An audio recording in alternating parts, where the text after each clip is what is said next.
Isang pinagpalang hapon sa bawat isang nakikinig sa Rema Feels Live. So ako po si Ate Ruth at tayo po ngayon ay patuloy nating tatalakayin yung 7 habits of most spirit-filled Christians in history. Ayan. So bakit nga po ba nung unang panahon po talaga ay yung mga Kristiyano noon ay talagang spirit-filled po sila, no? Yung mga lingkod po ng Diyos. At sila po ay tinatawag pa silang mga the generals. Ayan. So nabanggit nga po ng mga pastors natin na sila lang naman po ay isa lang din pong ordinaryong tao.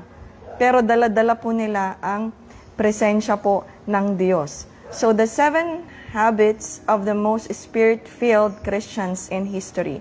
So nabanggit po ng ating Pastora Joanne na yung number 1, sabi niya yung secret prayer, the source of everything. At isa pong example po dito si John Hyde. No, ang tawag po sa kanya is apostle of prayer, Elijah-like. No, pag nanalangin siya, pwede siyang magtawag ng ulan. No, he talked to God, he listened to God, he pleaded with God, he wept before God, he stayed literally for hours until he got an answers from God. No, this man had his Gethsemane experiences, wrestling, weeping, waiting alone with his master. So andun po yung talagang marugdob na pagtawag at pananalangin niya kay Lord. Amen po. At ang sabi nga po niya, if I had my life to live over again, I would do more praying and less preaching. In our present day, sad to say, we have few prayers, less weepers, and no groaners. No? So, mas gusto niyang mag-pray. Kasi nga po, sa panahon natin ngayon, wala nang masyadong nananalangin, wala nang umiiyak sa harapan ng Panginoon, wala nang nag-groan, wala nang nagtatravel. At nabanggit din po si George Mueller, sabi niya po dito, in his early life, he was not an honest person. So makikita natin na just ordinary na tao ay kayang gamitin ng Lord. Sabi niya nga, in his early life, he wasn't an honest person. From the time he was 10 years old, he was stealing money from his father. As time passed, he also stole from his friends. And he finally was arrested and locked up with other thieves. So, nakulong pa siya. And yet, hindi naman ito naging dahilan para hindi siya nagamit ng Lord, no? So, nagpunta siya sa isang university. At dun sa university na yun po, dun po siya na born again. Amen po. So, siya po yung, pag nag-pray siya, halimbawa may pupuntahan siyang meeting, tas may fog. No, may appointment siya, may fog. Siyempre, pag may fog, hindi mo makita yung daan, di ba? Parang sa Baguio po. Delikado yon pag hindi mo po makita yung daan mo. So, magpe-pray lang yan, yung fog maglilift. No, mawawala po yung fog sa daan niya. Siya rin po si, si George Mueller din po yung nag-pray ng, kasi meron po siyang orphanage. So, meron, at that time, may 300 orphans po siya. So, during that time, walang food na. No? Pero nandun, niyaya niya yung mga bata, umupo, andyan yung plato na walang laman. At sabi niya, manalangin na kayo, magpasalamat. And after magbigay ng kanilang pasasalamat sa Panginoon, bigla pong may kumatok sa pinto. No? May nagbigay ng bread. At sabi kasi niya, hinihipo daw siya ng Lord to bake para sa kanila. At may kumatok po ulit isang nasiraan na may nasiraan na sasakyan, may daladala siyang mga gatas. So, nung time na yon, naitawid po nila yung kanilang meal. So, praise God dahil sa pagiging mapanalanginin po niya. Kasi sa prayer is the source of everything. Amen po. Ayan. So, sabi po dito, hindi isang obligasyon, kundi ito po ay they deeply desired yung bagay na ito, they deeply desired God. No, hindi lang parang nagiging isang programa sa buhay nila, isang routine, no, kundi dahil ito ay ginagawa nila sa marugdob na pagnanais para sa Diyos. So number 2, meditating on the word, not just reading. Di ba, sabi nga yung isang theologian, sabi niya 2 chapters lang, tas yun na yung minimeditate niya, yun na yung inaaral niya. No? So, naging example din po dito si Martin Luther. Ang tawag po sa kanya ay reformist, no? Siya po ay used to be a Catholic. Tapos dahil parang nagkaroon siya ng mga question sa pamamalakad ng Catholicismo, especially yung nagbabayad ka ng indulgences, no? Yung nagbabayad ka ng panalangin para yung kaluluwa daw ng isang tao ay mapunta pa sa langit kung ito ay nasa purgatorio pa. So, kababasa po ni Martin Luther, nagkaroon ng kaliwanagan, no, sa kanya at nagsimula siyang magprotesta. No, kaya naging Protestantism po. Siya po ay ang father ng Protestantism. So, humiwalay po siya dun sa Catholic Church. Yun po ay dahil sa kakabasa niya ng Bible, meron siyang natuklasan, no, yung truth, no, and you will know the truth, and the truth shall set you free. Number 3, a missionary heart, faith that overflows. So si Dr. David Livingstone po yung example po dito. So pumunta po siya ng Africa para sa mga expedition, since siya po ay isang doktor. No, siya po ay doktor, may mission siya na sa profession niya, pero hindi doon natapos, no? Hindi siya doon mag-end. Bakit? Kasi alam niya sa heart niya na may mas malaki pa na pinagagawa ang Lord sa kanya. Meron siyang missionary heart. So during the expedition, yung first expedition niya, doon po siya kinagat ng leon, nagkaroon ng damage yung kanyang arm. And hindi pa siya nagsawa. Siyempre, bumalik ulit siya sa bansa nila, then bumalik ulit ng Africa. Hindi pa rin po siya nagsawa. No, bakit? Kasi may pinagagawang mission ang Lord doon. Ano po nangyari? Sa second expedition po nila, ang nangyari naman po, yung mga kasamahan niya namatay naman sa malaria. Pero hindi pa rin po siya doon nagpatinag kasi andun po sa kanya yung missionary heart. Mas nasa heart niya yung pagmimission kaysa yung sa tingin niyang mangyayari sa kanyang harm physically. So, nagkaroon pa rin po bumalik ulit-ulit sila sa bansa nila, and then bumalik po ulit sa Africa for third expedition, at doon na po siya namatay. Nagkaroon din po siya ng malaria actually. Pero, di ba po, kumbaga, andun siya na alam niyang may danger, and yet, binigay niya yung serbisyo niya sa paglilingkod dahil sa pagkakaroon po niya ng missionary heart. Siya rin po pala yung nagpangalan sa Victoria Falls, no? So, matalino si Dr. David, at the same time, meron siyang missionary heart na hindi niya kinalimutan yung totoong trabaho niya dito sa lupa. Hindi lang yung trabaho niya dun maring sa opisina nila, hindi lang po. No, mas ginawa niya yung pinaka-importante. Number 4, fellowship with other believers. So, Moravian. So, nagkaroon po ng prayer chain, no? 100 years na hindi natitigil. Di ba yung example nga po ni Pastor Iris dito, yung salitan, may saluhan ng oras, hindi napuputol, kailangang may nananalangin. May nagtanong, bakit during madaling araw doon nangyayari yung mga sakuna, mga 3 a.m., ayan, bakit doon nangyayari ang aksidente? Ang isip ko lang, sa opinion ko, kasi maraming Kristiyano ang tulog, naputol na yung prayer chain. So, walang nagpe-pray. So, during that time, sabi po kasi dito, fellowship with other believers, during that time, they shared everything, they studied together, living in holiness, lovingly corrected one another, seeking God together, and being filled together. So, hindi sila perfect, hindi sila extraordinary, they're just ordinary people, pero, kumbaga andun po yung nagkakamali. That's why sabi nga po dito, they are correcting lovingly each other, no, one another. Kino-correct mo yung kasamaan mo na hindi kino-condemn, no, nagsabay-sabay silang nag-aaral ng Bible. Ngayon po kasi ang banding ng nating mga Kristiyano ay TikTok, no, ML. Hindi ko po alam yan. Wala akong TikTok, wala akong ML, wala akong Lazada, walang Shopee. No? Parang old style lang. Pero yun po, nung unang panahon, sama-sama silang nagba-Bible study. Nung nag-aaral ng Bible, nag-share sila ng lahat ng kung anong meron sa kanila. So, amen. So, number 5, fasting and a life of simplicity. More of you, Lord, and less of me.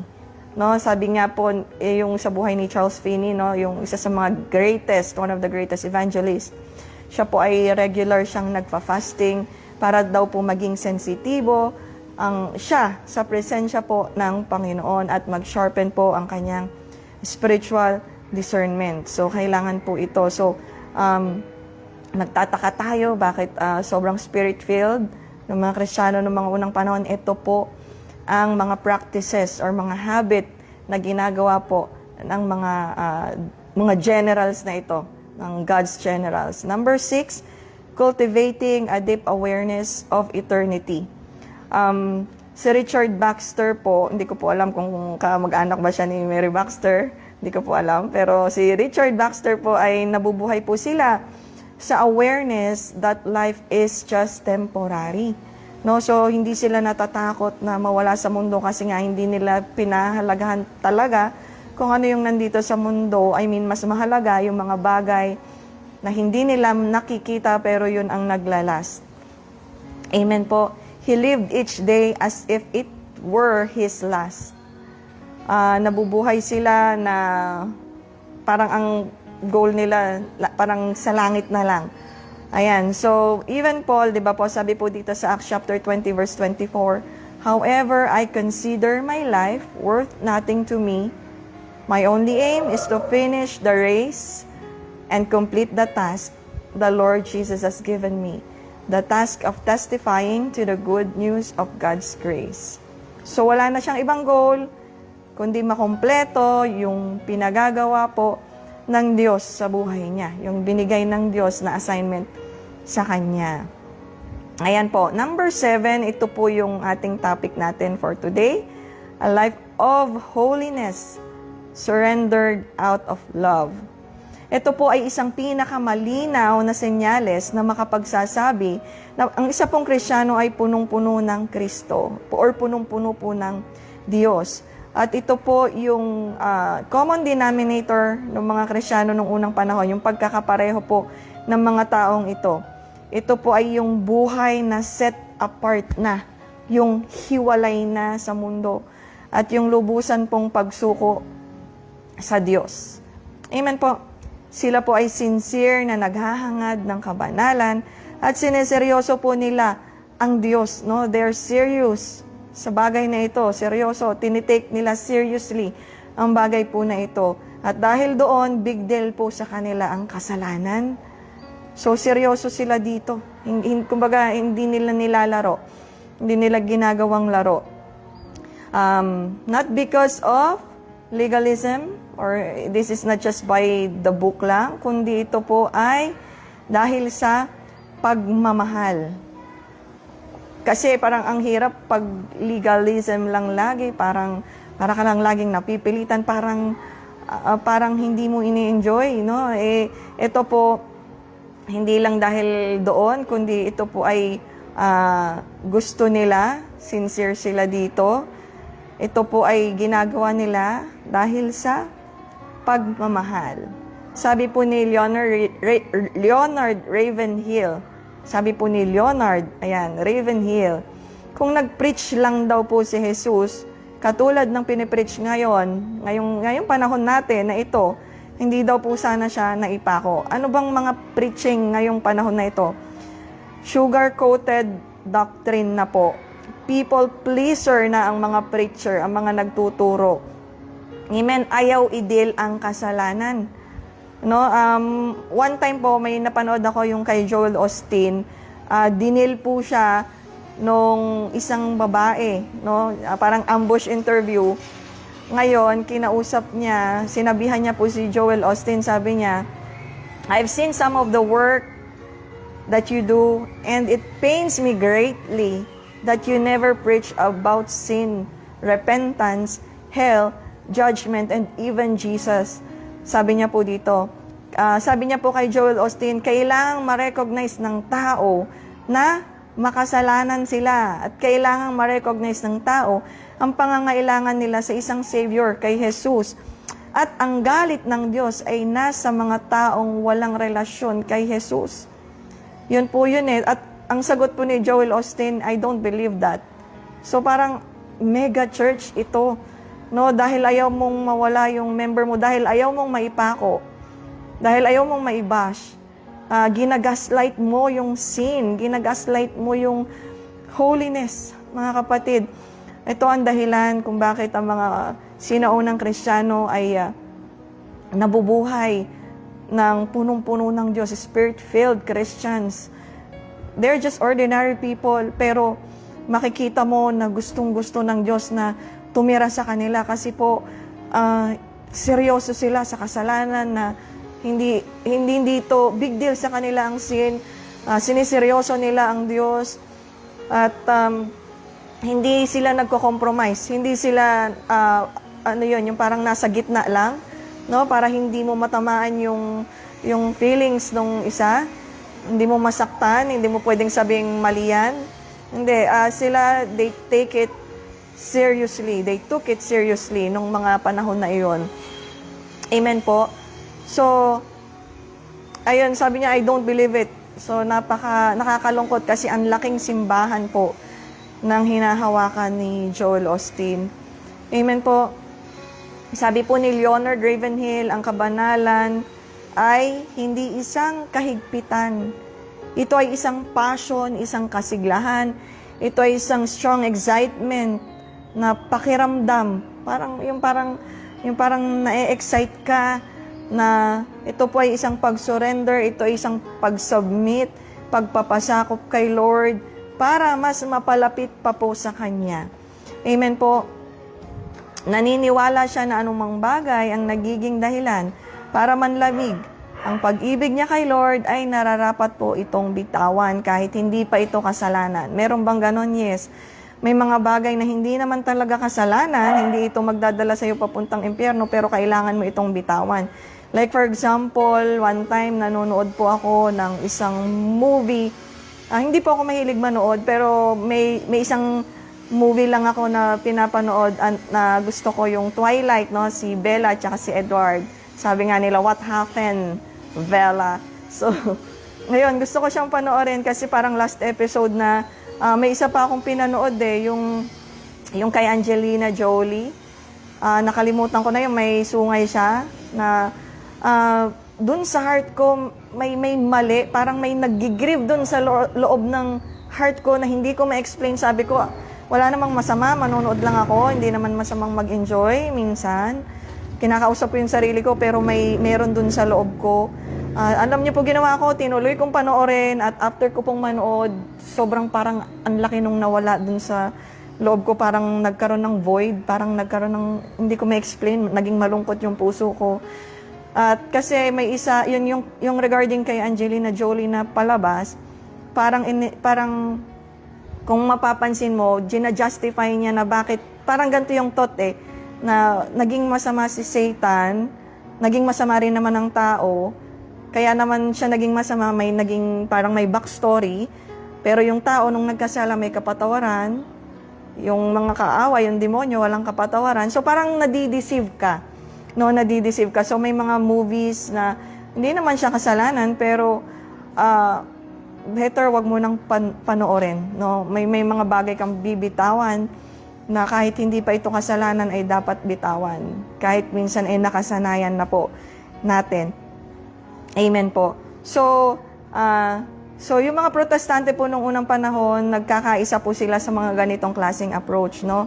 Pinagtatapat nila yung mga kasalanan po nila sa isa't isa, nagfa-fasting sila, sinusuri nila yung mga kanya-kanya po nilang sarili.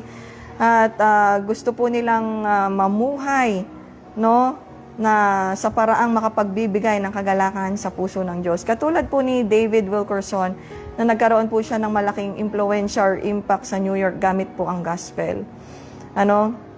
Siya po ay nagsimula sa pamamagitan ng pag-consecrate niya ng sarili niya sa Diyos. Pinapatay po niya yung TV at nagsiset po siya ng oras para kay Lord. At doon po nagsimula po ang lahat. So mula po, nung sinuko niya po, mula sa pagsuko niya, naipanganak po ang ministeryo na umaabot po siya ng gangster, yung mga talagang mamamatay tao. Ayan, so mga adik at libo-libong buhay ang naabot po ng kanyang ministeryo. Kaya kung gusto mo pong mapuno ng Diyos, Ano pong dapat gawin? Anong dapat natin gawin? So, i-set apart natin, isuko natin ang sarili po natin sa Diyos. So, tanungin po natin yung sarili natin, mga kapatid, ano ba yung nagiging hindrance? Ano ba yung pumipigil sa akin para maranasan natin, para maranasan ko ang presensya ng Diyos? Amen po. Kasalanang hindi mo pa naihingi ng tawad, yun ba yung nagiging hindrance? Or may maaring may ugali ba tayo na dapat nating ayusin? Marami. O may something na gumugulo po sa atin. Magsimula po tayo sa pamamagitan po ng pagsuko po ng ating buhay. One step at a time. Amen po. Ang kabanalan naman po ay isang proseso po at nagsisimula sa isang desisyon na may kasamang pananalangin at matinding desire or pagnanais. The more you surrender, the more full of God you become. Amen. Napansin mo ba sa mga nabanggit po natin, yung simula yung Monday, no? Na hindi sila, kumbaga hindi sila, itong mga taong nabanggit natin na hindi mga superhero, hindi sila spiritual hero, pero they are God's general kasi po ginagawa po nila lahat ng mga nabanggit natin dito, no, para maging spirit-filled po sila. Sila po ay ordinaryong tao lang, may struggle din sila po, may limitasyon din po sila, no, there's difficult days, tough times, pero meron po silang unshakable hunger. Hindi lang po nila gustong malaman ang tungkol sa Diyos, kundi gusto po nilang makilala talaga po ang Diyos. Gaya po ng mga nabanggit natin. Kaya po sila po ay puspos po ng banal na espiritu. And good news po, kasi available pa rin po ito sa ating panahon, sa ating generation. No, available po ito. Ang Diyos na pumuno sa kanila noon ay ang Diyos na pupuno sa atin ngayon at nais ng banal na espiritu. Nais po niyang punuin po tayo, ang ating mga puso ngayong generation na to. So yung apoy po nung nakaraan ay hindi pa naman po nawawala ngayon. Naghihintay lang po ang Diyos ng altar na available para paglagyan niya, no po, nung kanyang banal na espiritu. Ayan, so available po ang bagay na ito sa atin hanggang ngayon. So depende po ito sa atin kung gagawin natin yung nagawa nila. Amen po. Ito pong mga habits na to ay siguradong ito po ay ang daan patungo sa isang buhay na punong-puno po ng Diyos. Hindi ka nito hahanapan ng perfection. It only requires surrender at isang puso na nagsasabing, Panginoon, I want more of you. So, alin po sa mga habits na ito yung pinakakailangan natin, i-check natin yung sarili natin, kailangan natin i-apply sa buhay natin ngayon. At nung napag-aralan na natin, syempre po, baka gusto na po nating mag-commit, no? Mag-commit tayo ngayon kung sa pananalangin, kung sa Bible reading, or sa fasting, or sa pag-share. Kayo po yung nakakaalam, ako po yung nakakaalam. May kanya-kanya po tayong pinagdadaanan. Tayo po yung mga ordinaryong tao, pero kung gagawin natin mga bagay na to at kung palalakasin natin yung mga bagay na kung saan ka mahina, sa bagay na ito ay sigurado po ito po yung magiging daan para magkaroon din po tayo ng spirit-filled life. Holiness. So balikan po natin yung holiness. Inaayon mo ang pamumuhay mo sa standard ng Diyos. Not just your best, no? Hindi lang yung best mo, Lord, gagawin ko yung best ko. Pero ito yung standard ng Diyos. Sanctified, pinapaging banal po tayo. Ito po ay isang proseso sa tulong po ng banal na Espiritu. So we must set apart ourselves ihiwalay natin sa mundong ito. No, i-consecrate po natin ang sarili natin para sa Diyos. So may mga times po talaga napipili po tayo. Naalala ko po, kailangan mong mamili dun sa kahit pamilya ba yan or may tama na ginagawa or mali ang ginagawa ng pamilya mo. So kailangan mong mamili kung dun ka ba sa tama o dun ka sa mali. Naalala ko po ang sinabi ng pastor natin, si Pastor Boy, sabi niya, lagi mong piliin ang tama kahit mahal mo pa sa buhay. No, yung maaring makalaban mo dahil sa doon ka nag-side sa tama. No, sabi niya, doon mo mapiplease ang Lord, doon sa kabanalan. Amen po, at nabubuhay tayo to please God. Sabi nga po dito sa Hebrews chapter 12 verse 14, make every effort to live in peace with everyone and to be holy. Because without holiness, no one will see the Lord. So magtataka tayo, bakit kahit nananalangin tayo, kahit nagpa-fasting, kahit ginagawa natin lahat yung nabanggit ng mga nauna, bakit pa rin hindi natin nararanasan ang malakas na pagkilos ng Diyos sa buhay natin? Kasi po, walang holiness. Naalala ko noon, pinagbabasa ko ng papa ko ng Bible, grade 2 po ako.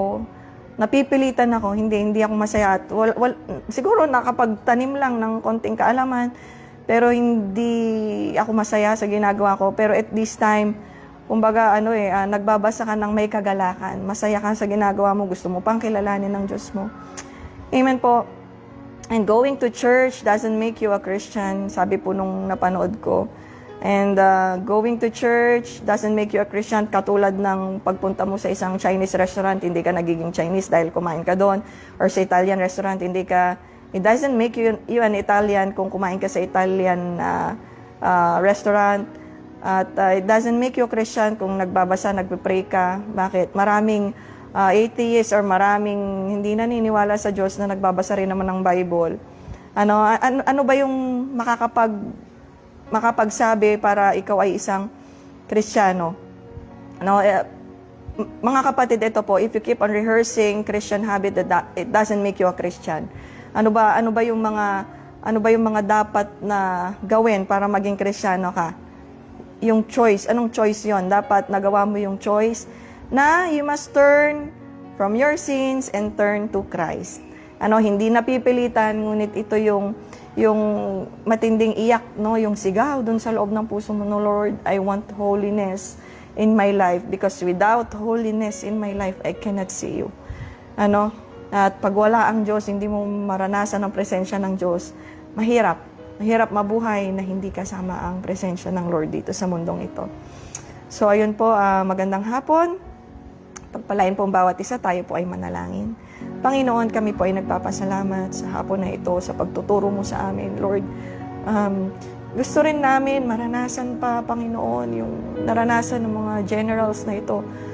They are just ordinary people, Panginoon, pero pinuno mo sila ng iyong banal na spirito. Kaya mo bawat isang nakikinig ay magkaroon din ng desire, Panginoon, na mapuno ang puso, ang buhay ng banal na spirito mo, Panginoon, at magamit mo pa kami for your glory. Salamat, Panginoon, sa mga pagpapaalala.